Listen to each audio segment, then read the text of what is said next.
Hello guys, good day. So meron na naman po tayong barya ngayon dito.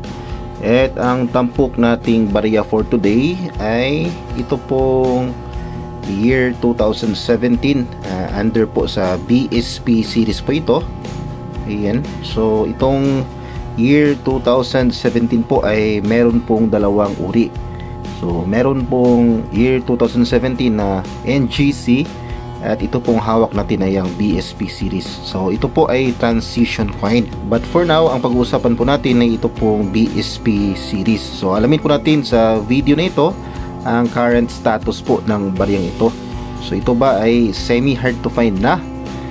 Ito ba ay common? Magkano ba ang kasalukuyang percentage at price appraisal ng baryang ito? So yan po ang ating alamin. At bago po natin ito simulan ay mag-intro muna tayo.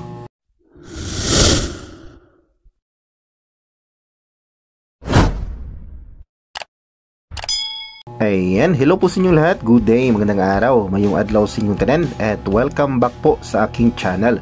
Kumusta po kayong lahat? Sana po ay nasa mabuti kayong kalagayan. So for today's video nga po ay meron po tayong dalawang piraso ng barya dito. Yan guys, so ang BSP series, yan itong kulay gold at ito namang kulay puti o silver ang ating NGC series. So ito po yung dalawang uri ng 5 piso na ginagamit po natin ngayon sa kasalukuyan.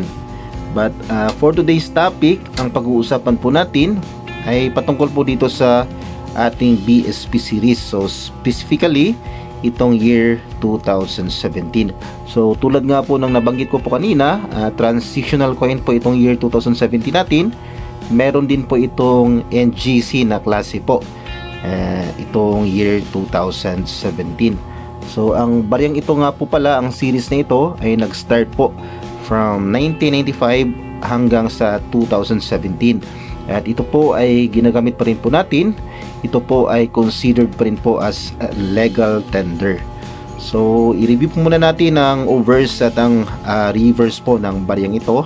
So dito sa kanyang overs po ay makikita natin ang portrait facing right po ni Emilio Aguinaldo. Yan, makikita natin dito sa ilalim ang kanyang mint year. Yan, year 2017. Dito po sa harap ng kanyang mukha sa portrait, makita natin ang denomination na 5 piso at ang kanyang pangalan po dito sa ilalim. Sa gilid makita natin dito, yan, itong mga curve lines, yan, at nakasulat po ng paikot ang Republika ng Pilipinas. Yan. So dito po sa ilalim ng shoulder makikita natin ang mint mark. Yan, so yan po ang nakapaloob dito sa kanyang overs or sa harapan. Dito naman po sa kanyang reverse ay makikita natin naka-highlight po dito ang dating silyo ng BSP. Yan, makita natin dito nakasulat ng paikot ang Bangko Sentral ng Pilipinas. Dito naman makikita natin sa ilalim ang year 1993. Ito po yung taon na na-establish po ang BSP. So hindi po ito yung mint year. Yan, dito po sa loob makita natin yung gear. Yan, ang inner circle. Sa loob ng inner circle ay makita natin ang gear. Yan. At dito po sa loob ng gear ay makita natin sa upper portion ang araw at pundok.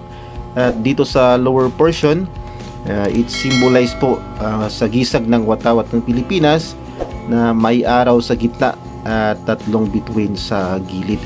So yan po ang makikita natin, ang naka-feature sa ating barya na 5 piso coin na under po sa BSP series sa kanyang reverse at sa kanyang overs.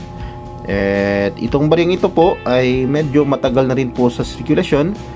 Nag-start nga po ito from 1995 up until sa year 2017.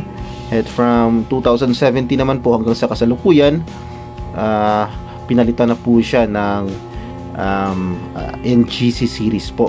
But ito po ay kasalukuyan pa rin pong ginagamit sa sirkulasyon. So kasabay po ng NGC, ang BSP series at NGC series po ay considered natin as legal tender. So magkano na kaya ang presyo ng baryang ito? Dito po sa ating collection world. Ayan, may mga collectors po tayo na besides from the face value, kapag po mahirap nang mahanap ang barya, ay nagkaka-interest po yung ating mga collector, at dyan po pumapasok na medyo tumataas po ang presyo ng ating mga barya, lalo na po kapag yung mga considered as semi hard to find, at lalo na po yung hard to find po, yun po talaga ang may mas mataas po na collectors value. So silipin po natin sa talaan po na palagi natin ginagamit, ang end.numista.com, ang current status po ng baryang ito. So check natin dito guys, dito tayo sa Numista. Yan, ang sample prototype dito ay year 2016. Yan. So makita nga po natin year 1995 hanggang sa year 2017 po ang mint year ng baryang ito. So ang composition po pala nito ay nickel brass. Yan. Meron po tayong magnet dito. Yan, ito po yung NGC. Yan, dumidikit po. Yan. Whereas dito sa kanyang BSP series, hindi po ito dumidikit sa magnet.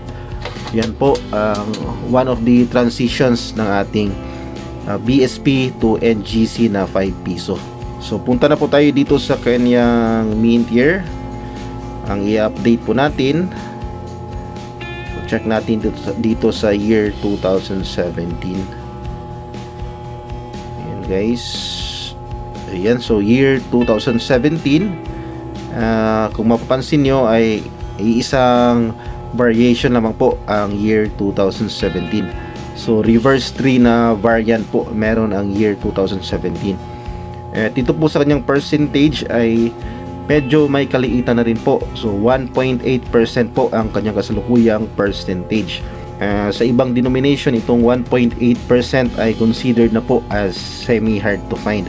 But dito sa year 2017, based on my own experience, medyo nakakakita pa rin pa naman po ako nitong year 2017 na 5 piso. Ewan ko lang po dyan sa mga lugar nyo guys. Paki-comment naman po kung ito bang year 2017 ay semi hard to find or common pa po sa inyong lugar.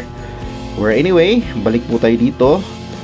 Dito sa kanyang price appraisal ay iisa lamang pong datos ang makikita natin dito sa talaan ng Numista. So sa kanyang extra fine condition ay bahagyang tumaas lamang po ng kaunti. 6.90 pesos po ang kasalukuyang collector's value nitong 5 piso year 2017, basing po sa record ng Numista.